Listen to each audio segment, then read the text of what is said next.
Hi guys, I'm Dimo. So நம்ம இன்றைக்கி என்ன டாபிக் பார்க்க போகிறோம்னா இந்தியன் பாலிட்டிலேருந்து salient features of the Indian constitution பார்க்க போகிறோம். ஓகேங்களா? இதுக்கு முன்னாடி என்னென்ன பார்த்துருக்கோம், பார்ட்ஸ் அண்ட் ஷெடியூல்ஸ் பார்த்தாச்சு, ப்ரியாம்பிள்ஸ் பார்த்தாச்சு, அதோட எம்சிக்யூஸ் எல்லாமே பார்த்தாச்சு. ஸோ இதுவும் ஒரு சின்ன டாபிக் தான். இதுலேருந்து மேபி கொஷின்ஸ் கேட்டாலும் கேட்கலாம், அதுக்காக தான். ஓகேங்களா? ஸோ வீடியோக்குள்ளே போகலாங்களா? இன்றைக்கி என்ன டாபிக் பார்க்க போகிறோம், salient features of the Indian constitution. ஓகேங்களா? ஓகே, ஃபஸ்ட் பாயிண்ட்டு, எல்லா நாட்டுக்குமே ஒரு கான்ஸ்டியூஷன் இருக்குங்க. கரெக்டுங்களா? இந்தியாவுக்கு இருக்க மாதிரி அமெரிக்காவுக்கு இது மாதிரி எல்லா நாட்டுக்குமே ஒரு கான்ஸ்டியூஷன் இருக்குது. ஆனால் நம்ம கான்ஸ்டியூஷனுக்கு சில சிறப்பம்சங்கள் இருக்கணும்ல.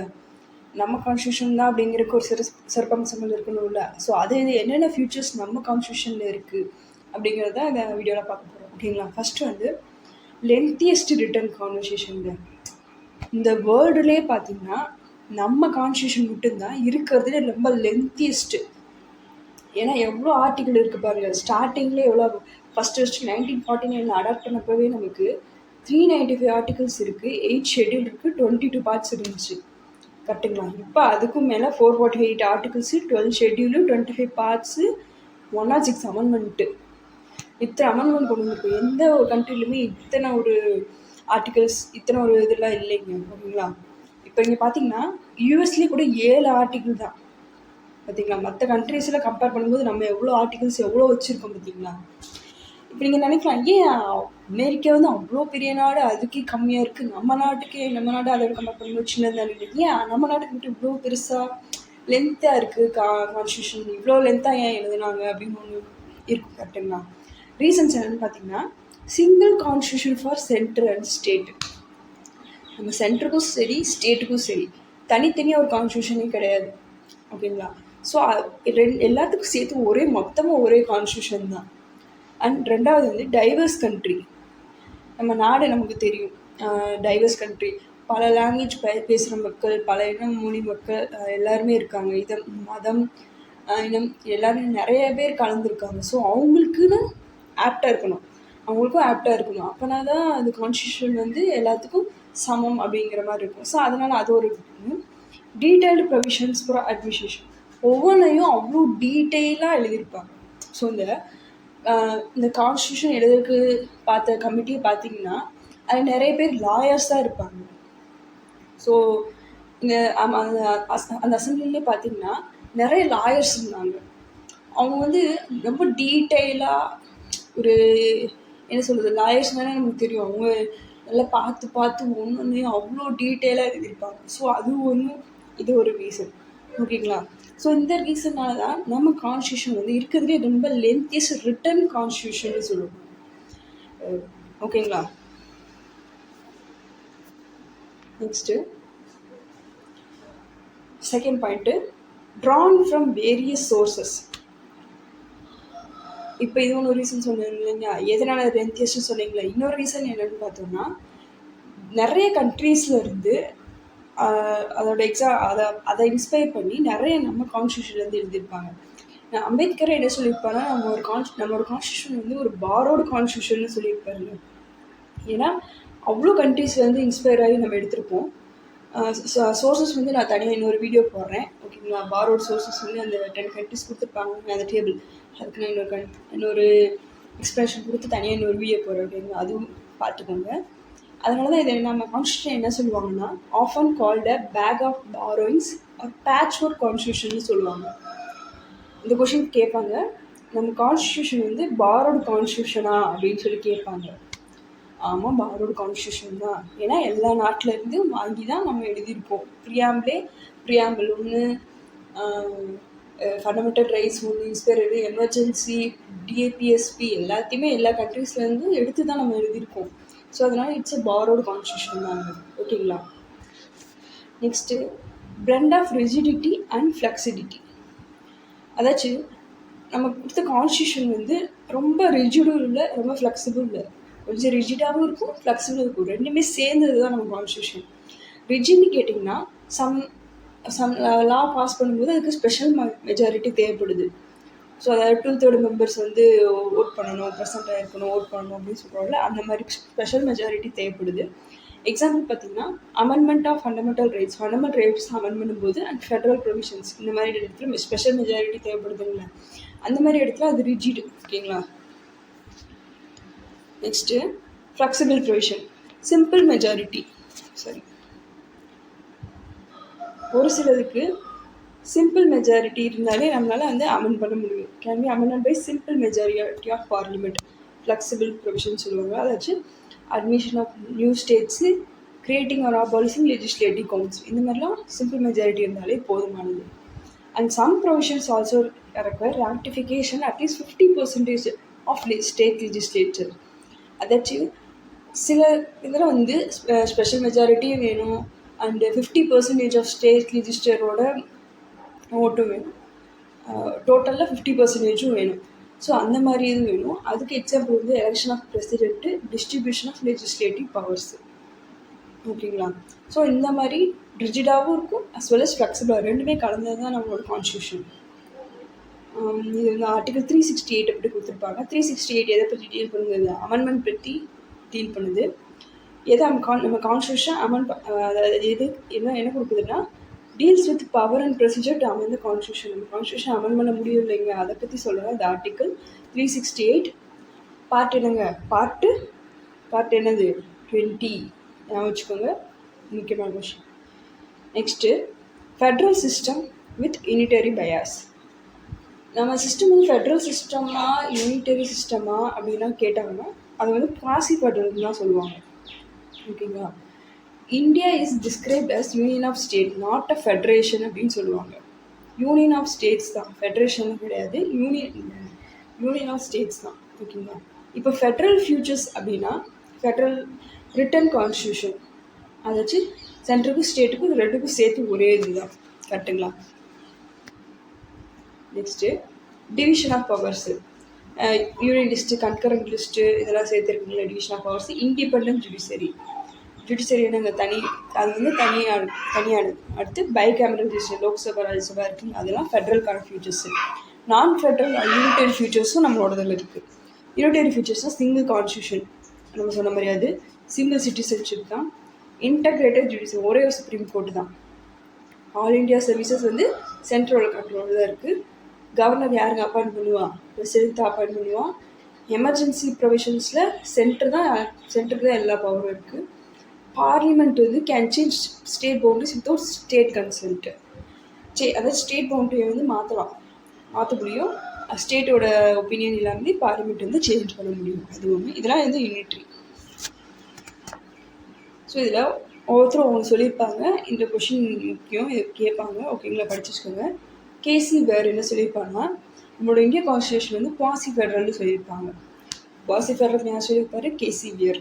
அம்பேத்கர் வந்து இது வந்து யூனியன் நாட் அ ஃபெடரேஷன் அப்படி சொல்லியிருப்பாரு. யூனியன் சொல்லியிருப்பாரு, நாட் அ ஃபெடரேஷன்.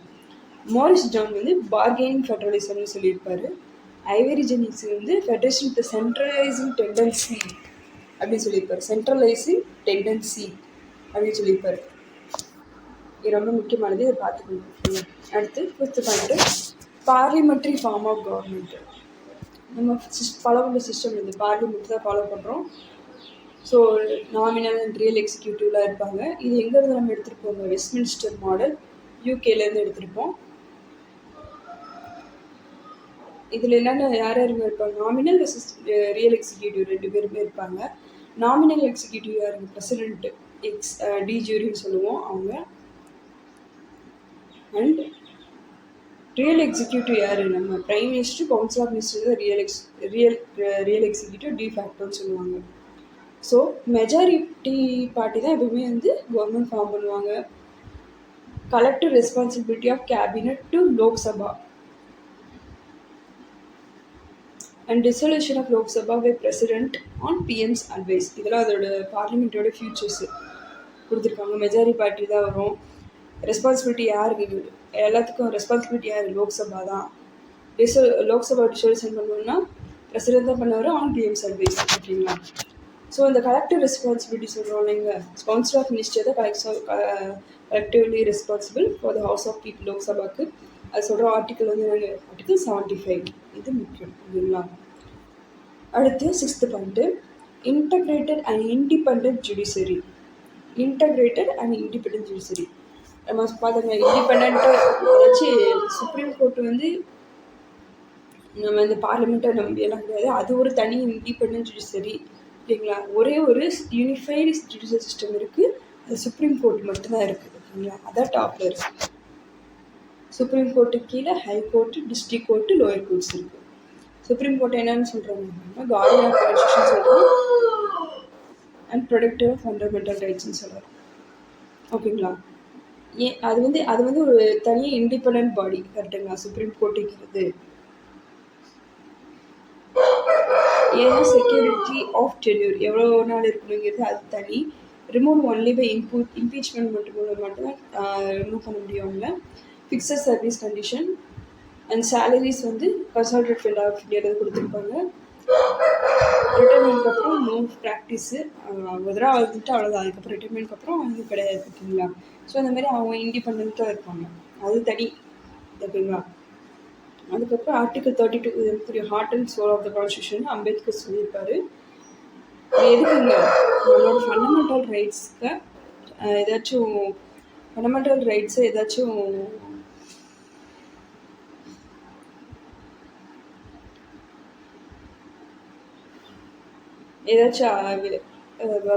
பாதிக்கப்பட்டுச்சுன்னா அதை வந்து நம்ம சுப்ரீம் கோர்ட்டுக்கு கொண்டு போகலாம்.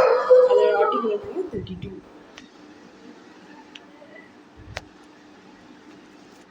Next fundamental rights. Fundamental rights part என்ன? Part 3 article 12 to 35. இது வந்து ஜஸ்டிசபிள் என்ஃபோர்ஸபிள் பை கோர்ட்ஸ். மொத்தம் நமக்கு 6 ஃபண்டமெண்டல் ரைட்ஸ் இருக்குது. ஆக்சுவலி ஃபஸ்ட்டு ஸ்டார்டிங்கில் 7 இருந்துச்சு. இப்போ வந்து 6 ஆக்கிட்டாங்க. 7வது என்னங்க? Right to property article 31 removed by 44th amendment act. ஓகேங்களா? இப்போ அது 6 படிச்சு வச்சுக்கோங்க. ஃபண்டமெண்டல் ரைட்ஸ் தனியாக டாபிக் பார்ப்போம், அப்போ பார்த்துக்கோங்க. ஓகேவா? Right to equality, freedom, exploitation, freedom of religion, cultural and education right, the last article 32 right to constitutional remedies.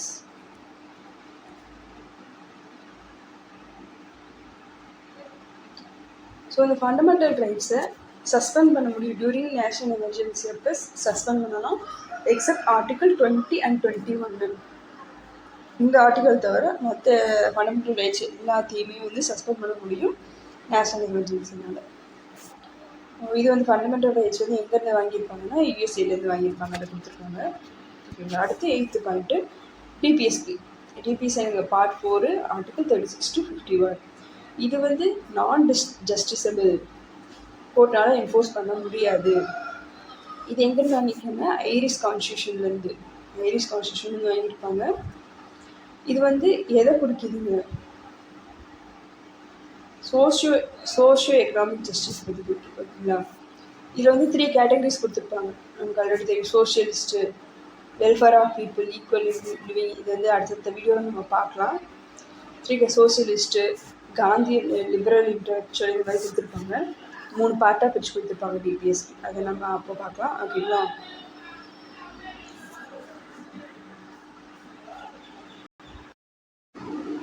So அடுத்தது பார்த்தீங்கன்னா இது வந்து சும்மா மினர்வா மிஸ் கேஸ் கொடுத்துருப்பாங்க.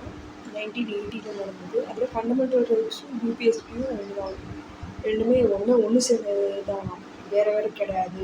வேறு சுப்பீரியர் அதர் கொடுத்துருப்பாங்க. அது ஒன்று. ஸோ ஃபண்டமெண்டல் டியூட்டிஸ் ரைட்ஸ்னால் இன்னொரு வீடியோவில் செப்பரேட் வீடியோவில் தனியாக பார்ப்போம். அடுத்து நெக்ஸ்ட்டு ஃபண்டமெண்டல் டியூட்டிஸ் எழுதுங்க. பார்ட் 4A ஆர்டிகல் என்னது? 51A.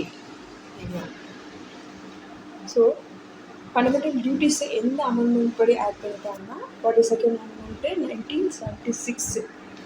இது வந்து ரெக்கமெண்ட் பண்ண கமிட்டி பேர் கேட்பாங்க, கண்டிப்பாக கேட்பாங்க. Swaran Singh committee. Fundamental duties என்ன committee? Swaran Singh committee. Actually இந்த அமெண்ட்மெண்ட் கொண்டு வந்து ஃபண்டமெண்டல் டியூட்டிஸே வந்து கொண்டு வந்திருப்பாங்க. அந்த 42nd அமெண்ட்மெண்ட் கொண்டு வந்ததுன்னா நமக்கு ஒரு 10 டியூட்டிஸ் வந்திருக்கும்.